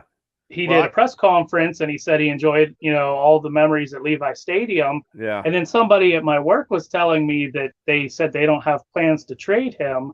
So I don't know what to believe. And I don't know if that's just a smokescreen from them to try and get his value up higher. But they got Trey Lance just sitting there. You got to find out what you got with him at some time. Got to play him. And the thing is, God only knows. 20th, get a line. We need linemen, defense and offense. That's what we need. Here's another random factoid for you. I'm throwing them out tonight. Oh, that's okay. Jimmy Garoppolo, now that Ben and Tom Brady are retired, Jimmy Garoppolo is the active quarterback in the NFL with the most Super Bowl rings. Because he got 2 as a backup. Oh, yeah. Yeah. Okay. Is that crazy that in an entire league right now? That is crazy. He's the only quarterback with more than 1 Super Bowl ring. Yeah. I don't Russell Wilson, Aaron Rodgers, I don't see that Packers are just. I see Aaron Rodgers just playing somebody with a fiddle and leaving, and Devontae Adams is it's so huge to sign him. Yeah, it's so much. And Aaron Rodgers came out and said the other day that he wants to be the highest paid quarterback in the NFL. Yeah, who's going to sign him? Who's going to? What was that one receiver that used to play with him? Greg Jennings. Oh, okay.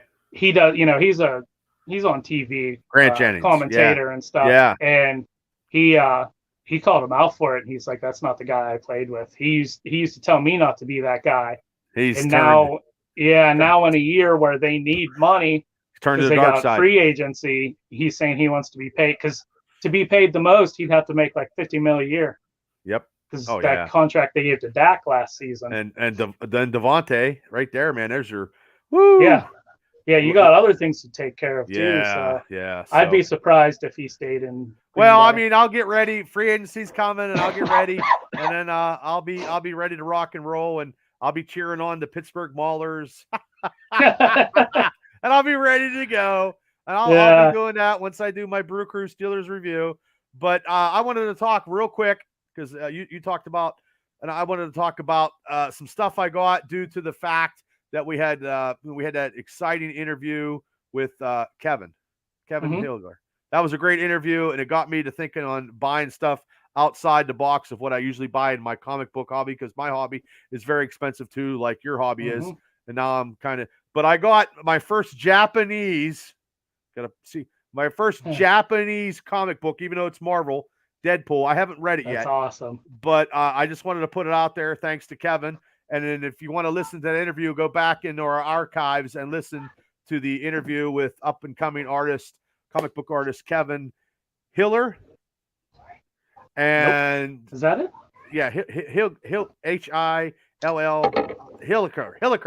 Sorry, too many shots to the head. Kevin Hilliker. But yeah, he's the one that got me. He got me a whole list, and I went to the comic book store and picked that up. And I've been getting a lot of books, but I haven't been what I've been reading. I'm not current yet, but a lot of stuff with Marvel, because I get a lot of Marvel. Mostly Marvel, and I just get Spawn, and Spawn's splitting off.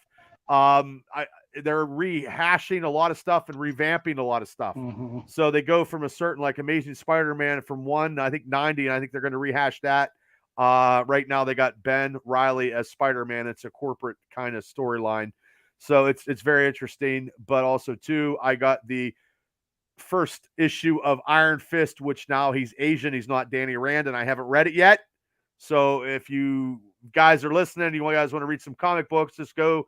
And if you're in Indiana, just go to your local comic book store anywhere and go in and get some books. But I got the new Ghost Rider, which is the original Johnny Blaze. I haven't read that yet either, but I have read the new Hulk, and it's, I don't know. I kind of like the Immortal Hulk run. I heard that was very good.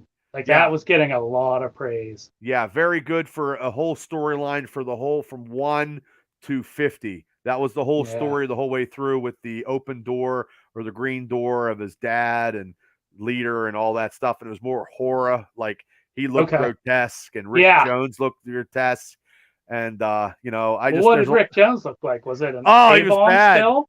No. He was, his arm is like flesh, and he was like, it looked like he was a version of the Thing, and the dog got splattered and Yeah, shit. yeah. That's what he Oh, looked okay. like. Yeah. Oh, that's cool. Yeah, so that's what he was. He could still talk, but his Mhm. arms are flapping around. But Yeah. I just hate Marvel doing that. Like I still got Star Wars, Mhm. and I mean since Obi-Wan Kenobi is doing the show, they're going to have a mini series. I think I signed up for it because at my comic book store they'll give you a checklist to Mhm. see what the new and upcoming stuff. So I try to do that. And Yeah, I then used to have a subscription through there for the House of X when they did they yeah, rebooted X-Men with Hickman. First uh-huh. time in my life I ever had a comic subscription, Oh and wow. I loved that House of X limited series. And then when they rolled it into just the regular X-Men, I think I stuck with it for like 6 or 7 issues, and then I Yeah. just told them cancel my subscription because once Hickman left, it it got kind of mundane. It didn't interest me, and It's then the they same. I hate when they yeah, revamp shit. And I know they have volume it's 1 and volume 2 yeah, and volume 3. It's ridiculous. and I guess if we could fix how the comic world works, we'd be making a lot more money than we do now. I don't know how you fix that Yeah, you don't. because with something that's been around as long as it has, how do you how do you keep interest up? How do you keep it fresh without doing something like that? But then, like longtime readers like yourself, you're kind of not excluding them, but upsetting them by starting over and making a million number ones and things like Well, that. So it that's a sucks tough because industry. it's probably going to be a dying industry here probably pretty soon. Yeah, I Um, mean they might live off digital yeah, and I something, can't I or can't I can't do that because I got to have it in my hand. I do Um, that for accessibility, uh-huh. but I prefer to have them in hand. Like I knew we were going to talk about comics, so I pulled out my stack of trade paperbacks and stuff. But Well, that's that's the good. way. I have a couple of those too. That's I how I have like to read I have them. a I have a couple from Ollie's. You know what I mean? Like Yeah, I'm upside down. God damn it. yeah, You know, yeah, and yeah. I I got. read these and I don't use them as collectible material, but I still read them. Uh, So if I don't have to go back and get like 7 issues to save me a little bit of yeah. money when I'm paying like $6 for the one of seven One or 1 of 8. of the comic fans that hardcore comic fans hate. I usually get sucked into the big events that they do every year. They They do them usually all the turn time out, now. They do them all yeah, the and time they now. usually turn out not being very good. Mm-mm. Um, but like I got, And House of M they're not very good. and Age of Ultron and Axis and Infinity Gauntlet, stuff like that. Well, the Infinity Gauntlet and stuff like that That's a is, classic. yeah, Yeah. that was good, Yeah. but it holds through the age of time. But now it's just ridiculous. Like for me personally, I like to see a lot of comic book stores with the back issues. And when you said something about New Dimensions when you bought your little things, like I Mhm. like going in there and going back and getting the back issues and looking and see because I have a thing on my app that tells me what I Yeah. need and I can use that, which is so it helps me out when I go to conventions or Mhm. whatever, and I get the stuff. But I'm a person like you, like when you have to have your figures look in a certain way, Yeah. and for me in the comic book lore, I have to get it has to be pristine. I get if I like I know if it's bad, I'll eventually get another one. But Mhm. I don't want prints. I always wear gloves sometimes when I Yeah. read them, but also too I want to finish the complete line. That's something that I like to do is to finish the complete whole Mhm. run. And Yeah. I do have some complete runs. But I know my Walking Dead complete run was more graphic novels than comic books because that would be very expensive. Yeah. So, Yeah. Right. and I can't get the first one because I had it in I didn't think it was that. I know a guy one of my coworkers had 5 Walking Deads in his hand and he put them all back. Really. Yep. Huh. Yep. And I had when I was a kid, I had that one, the first appearance of the Teenage Mutant Ninja Turtles and GI Yeah. Joe, and I kept Yeah. GI Joe. So I mean, shit like that happens though in the comic Yeah. world. You don't know, and you don't know what's Yeah. hot. You don't know what's hot I anymore, mean, and that's collecting in general too. Because like I just went through this thing last week. Well, not last week, a couple days ago, where a figure I hadn't. And this is where the anxiety you were talking about comes in. There's a figure that I had passed on a bunch of times. I even saw it in stores, and I was uh-huh. like, I don't want it that bad, but I'll get it at some time to round out the collection. And Right. I, and since that time, because that one came out after I was collecting figures, so I was initiated at that point. It actually might have been the wave that was in stores when I was first collecting the comics, and I didn't get it, but I had I put it on my list. I was like, I'll get it at some point. It's super cheap forever. And then I just looked it up for the first time in probably a year or so, and it's way up there now. Oh no! And it's not even. It's Scarlet Spider, the Kane version, the red and black. Yeah. Oh shit! And I figured that was a figure that wouldn't be in high demand, so I was like, I'll get it at some point. But I ended up, I did get it. I almost got into an argument over eBay over this fake. I did a little bit. The guy really pissed me off. Well, you gotta show your power. Well, I sent him a message because it was up there, but it wasn't. It was the cheapest one. That's why I even looked at it. It was the cheapest one that they had, and it was the normal price, and then he had $13 for shipping. Which that is such a racket on eBay. People putting, because then you can't negotiate the shipping price or whatever. But I've seen people do this, so I figured it's worth a shot. It was in the package still, so I sent him a message and I was like, "Hey, would you knock a few bucks off the shipping to take it out of the box and ship it loose?" And he hit me back with, "This figure's going for blah blah blah. You're getting it at a steal, whether the shipping stays that or not. The best I can do is this." And he made the shipping cheaper, but he increased the actual buy it now price. And I did the math, and like from doing this for so long, I know how to figure out the exact sales tax and everything. Because in Pennsylvania, we still get hit with sales tax over eBay. Yes, we do. It was more expensive the second way. So I sent him a message. Prick. Yeah, I sent him a message, and I was like, "Well, actually, that's more expensive that way." And yeah, there's a bunch listed for the price he said, but that doesn't mean they're going to sell for that. I was just seeing if you would not, if I could save a few bucks on shipping. Thanks anyway, or something like that. And he hit me back with, but that's why they don't sell. And I really don't care if you're trying to get a few bucks cheaper to make a profit off of it, ... So I was like, okay, like, fuck you, buddy. I don't resell. Like, I'm not trying to buy something to resell it. Clearly, not that he would know that. Right. But, I'm actually trying to collect it. So I was just like, okay, that's enough for me. Then 10 minutes later, he sent me another message, and he was like, oh, well, I can knock a few bucks off this and make the buy it now this, because I'm moving and I can't take my toys. So it's there if you want it. I don't care either way. So then I bought it because he hit the price range I was looking for. So then I bought it, so I did get that figure. But yeah, that's a big thing with collecting is it's like some things are just all of a sudden going to be more expensive. Well, everything's more expensive now in the comic book world because the first appearances in the MCU, all the prices go up. That is killer. Right. That is and killer.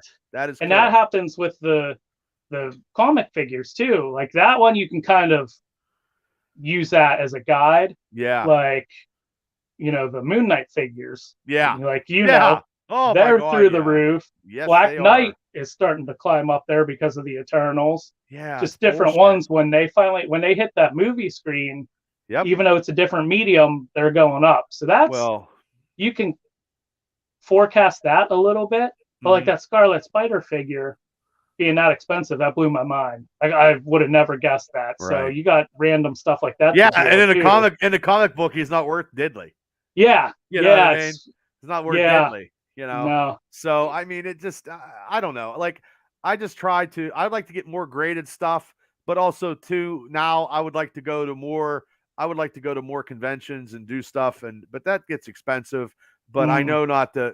I know not to go. And I'm not buying big, high-priced items at a show.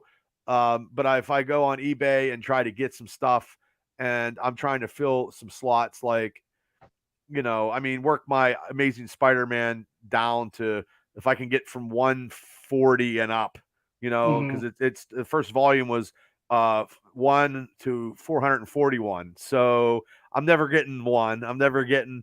But if I could I'm never going to get 102 because the first appearance of Morbius is very expensive. So if I could get 150 and a little sporadic stuff, I'm okay.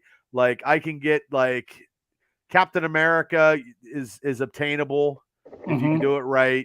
Iron Man, you could it's a little, but just trying to get like Marvel team ups and stuff like that with Spidey and other stuff I'll try to do. And I've been working on other stuff, but that's what I like to do. I like to get the complete runs of stuff. And now comic books are $4.95 or $4.99, so they're $5 a piece anyway. But I just I go, when I have a shitty day at work, I go lift, and then I go to the comic book store, and that's my therapy. And then I still like to read them because I still like to read stuff. I try to read I probably read 95% of my stuff. And then when I get into the complete runs, like Alpha Flight, I would like to go back and start at 1 and read them the whole way through. It gives me something to do, and then put them in. Because I'm not selling any of my shit either. I'm not selling my stuff. I'm not doing it. So I'm just not doing it. Question for you. Okay. Other than Immortal Hulk, what's the last thing you read that you were really into? Like for modern-ish. Darth Vader. I've always Darth Vader, that series is like on volume 3. The Star Wars stuff is good. I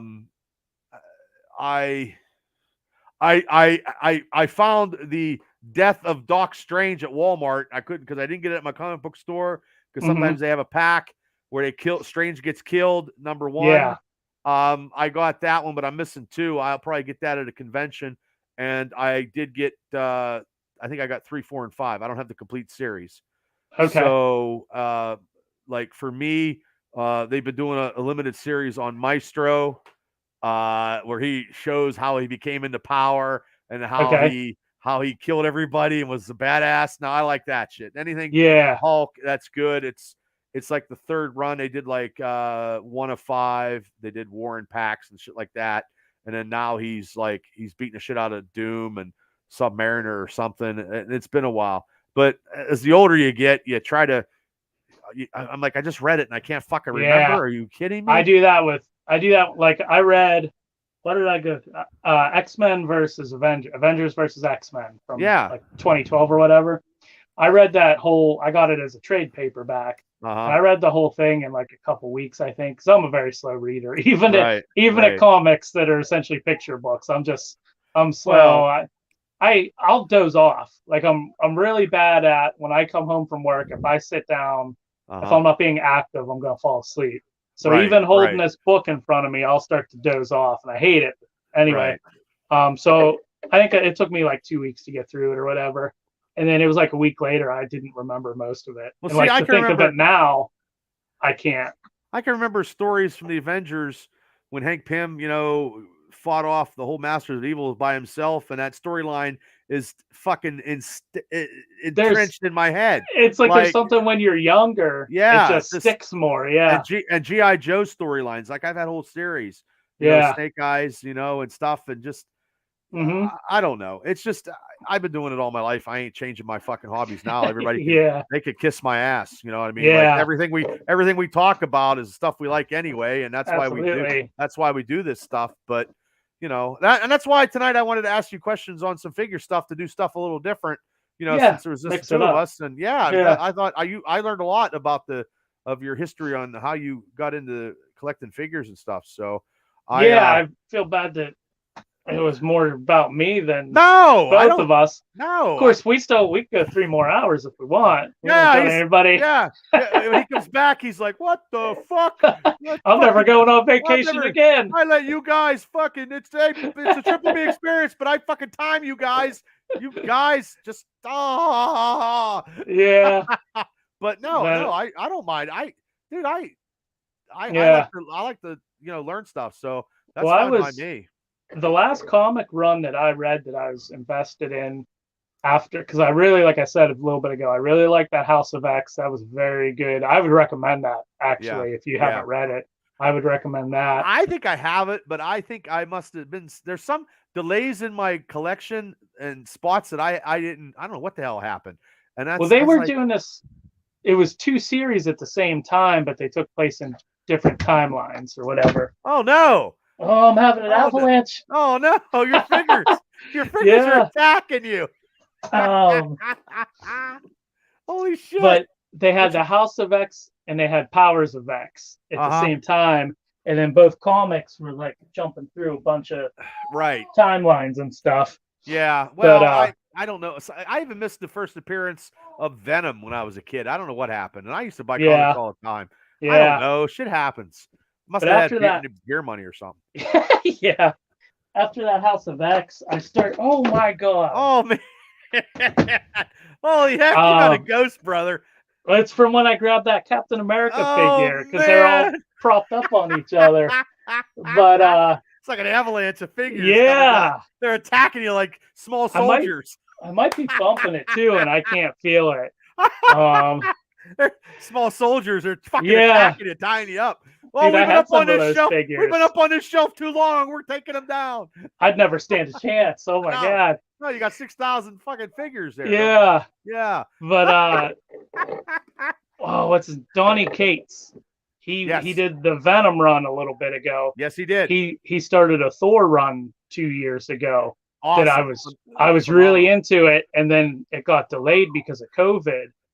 And I lost track of it, and I'd like to get back into it because I only got I think 6 or 7 issues into that, which he had become the Herald for Galactus. Do you? I got okay. And what was it? The Dark Winter? Yes. Yeah. That's where that figure of him. With the crow. Yes. Yeah. That design is cool too. It's not often that I like the modern designs of characters. No. But that design looks badass. He's real good, and he's good in that. He's good at Venom, and I think he's doing the new Hulk, I believe. So, I think I did see that. Yeah. So for me, it's hard to remember every artist, but I mean, I like the old school stuff, and I'm trying to get like some on my Facebook, like, you know what I mean. So we can maybe if I can wheel and deal and try to get him on the show and we can interview him. That's what I'm still trying to get some interviews. Yeah. You know, they're doing a Hulk designs, like Ed Piskler did the X-Men designs. Okay. His partner Jim is doing the Hulk one. Huh. So I've been sharing a lot of and I watch their YouTube channel. Mm-hmm. And hey, if anybody's out there that can get us in touch with, I mean, I know, it's Potter's brother, and hey, I would, whatever, but there's so many people I like to get on for interviews and stuff, and it's so hectic trying to get all this stuff. You know how it goes. Yeah. So, but yeah, if we can get, he's doing the Hulk design where he's doing the whole history of the Hulk. That's awesome. I'll probably get that. I didn't get the X-Men one, but I did watch a video where he did the X-Men, and I watched it all. Okay. When I was sick, but that was great. But hey, I mean, I think it's I mean, these hobbies are something, and that's why we keep doing. You gotta have something to keep you going. Yeah. Right. Oh yeah. Absolutely. Well, there's nothing to watch on TV besides wrestling because we're shit out of luck till a couple more weeks. March. Yeah. I actually yesterday overnight into this morning. Oh, there went another one. I rewatched all of WandaVision for the first time. I haven't rewatched any of WandaVision until now. I haven't either. And then today I went over and worked on the house a little bit. And then when I got back, I started running through Falcon and Winter Soldier again. Yeah. I want to do them all have them all go like just, when it goes and just there's the other episode. There's the other episode. I haven't done that. That's right. That's what I'm doing now. Because the only show that I've rewatched any episodes from was Hawkeye. I rewatched, I think, episode 4 and 5 or whatever, the really good ones from that series. I got Boba Fett. I did Boba Fett. Did you? Okay. Yeah, rewatching. I did it at work. That's awesome. Dang, dang, dang. Yeah. Rewatching them, because I wasn't in them. I was in the minority that, I don't know. I guess it's hard to remember now because, like we talked about a little bit ago, WandaVision's a year old already now, which is just crazy. But I didn't have all those like big aspirations for that show. Like a lot of people did. Like they, they had their own theories, and then when they didn't come through, they got pissed off. Like I was thinking Mephisto might show up or something. That's the only thing that pissed me off was they put something out there and they didn't fall through the plan. And like I thought Paul Bettany got ahead of himself, overstating how excited people would be for White Vision, But I mean, that's cool for guys like you and me that are really into the comic origins, and to actually see White Vision, that is cool. But for him to say that, how he said it at the time he said it, like going into the end, I don't know, Shane, if we're going to have a fine big enough to pay it off, but I'm sure Mav will try to fine us because we are over time. It's like this. Yeah, he might figure out some way to shut the power off or something. Yeah. He might call one of his hookups up in this direction and kill the feed, take us down. We're like a pirate radio show right now. We've taken over. We're like the NWO. It's like in Airheads when they take over the radio station. Yeah. Well, and ladies and gentlemen, Mav does a great job keeping the show running smoothly because the two of us can talk about anything that we love, and we are so passionate about how we talk about it. Yeah, we did this, and this is an unscripted show. We didn't even have a script, and we've been talking the whole time about stuff that we love. Yeah, God bless whoever's here, because I can't see who all's here, but I know a lot of people stopped in. Some people have popped in and out. Yeah, and believe me, ladies and gentlemen, it's Saturday night. It's 9:30, and I'm sure we're gonna go and do some other stuff and watch a little whatever. Before I actually got a Pittsburgh pay-per-view thing on. Pittsburgh wrestling on right now. I'm watching the Wrestle Pit, but hey, it is what it is. But yes, I mean, I truly, ladies and gentlemen, we're going over a little bit. We're doing it we're not doing it to be smartasses. We're just trying to get some topics about. We wanted to get some content out for you without, we wanted to try not to let a week go by, and why not just run off at the mouth when Gary's in Florida, can't do anything about it. Yeah, because usually we'd have been done by now. Yeah. And he would have had us and we'd have been done. Yeah. But like I was going to say, God bless whoever hung in here for this whole show. But we understand it makes sense to do it in bite-sized portions. That's you're going to keep people's attention. So, we're pulling Gary's leg and stuff. But the format he has is great. The format he got is good. He keeps us in line. And tonight we're talking about stuff that we love, and it's a Saturday night. It's a Saturday night, and I see the time, and I knew the time, and I know the whole time, and it's just me and Cable, and we know, and it's just a good rib. And when Mav comes back to do the show, we'll be under an hour, and everything will be crisp, and everything was crisp. We just got to talking about stuff that you like, and I asked you some questions, and I threw in some other topics, and the two of us, at least the two of us, can hang and carry conversations for longer than we need to, but we can do that. And we do appreciate everybody for popping in. I appreciate everybody for hitting like and subscribe. Cable, I appreciate your shows. I mean, your showcase, Triple B showcase stuff is good shit. And that's why we talked a little bit about your history of why you love the action figures like you do. And people should enjoy that. And maybe Cable's hobby can inspire guys out there listening to maybe get their kids into some kind of hobbies of something different, which is good for both of them. You know what I mean? So comics is the same. And then they can watch, and you can watch with your kids or somebody. Watch all these shows that we watch, the MCU stuff, definitely not Peacemaker with the kids, but yeah, I mean, it was great stuff. Oh, I think you just gave us a setup to go full circle. Remember I told you I had a Peacemaker story? Yes. Let's go full circle. Yes. You might know this, but I thought this was pretty interesting. I did just find this out. I'm not going to lie and say I knew this all along or anything. Did you know that Peacemaker was almost the star of the Watchmen comic series? No, I didn't know that. Yeah. I just found this out the other day. When they had the idea to do the Watchmen comic. The one on HBO Max? Or Yeah. And the Zack Snyder movie, and the comic is huge in the comic world. Right. It was a landmark. Yes. Yeah. Alan Moore and everything. Well, when they had the idea to do Watchmen, Peacemaker, there were a bunch of characters. They weren't original DC characters. They were from another comic company called Charlton Comics. That's correct. That was bought out by DC. That was right when they were deciding the story for Watchmen. They were going to use all these Charlton Comics characters for the Watchmen series. Okay. And at the last minute, DC said, no, we want to use those in the DC, the main canon. So use somebody else. So they created original characters, but the comedian was going to be Peacemaker. Oh, so I did not know that. He was going to get killed at the beginning, like in the comic, and it was going to revolve all around who killed the Peacemaker. I think the series was actually going to be called Who Killed the Peacemaker. And then at the last, so imagine how that's crazy. That would have changed so much. But yeah, that's a interesting little tidbit of comic history. Yeah, that is good comic history because I'd rather watch the Peacemaker. It's two different type, Yeah. Jeffrey Dean Morgan played a great comedian too. So he did. Yeah, and I like the movie. I think the movie was really good. Did you watch the TV show?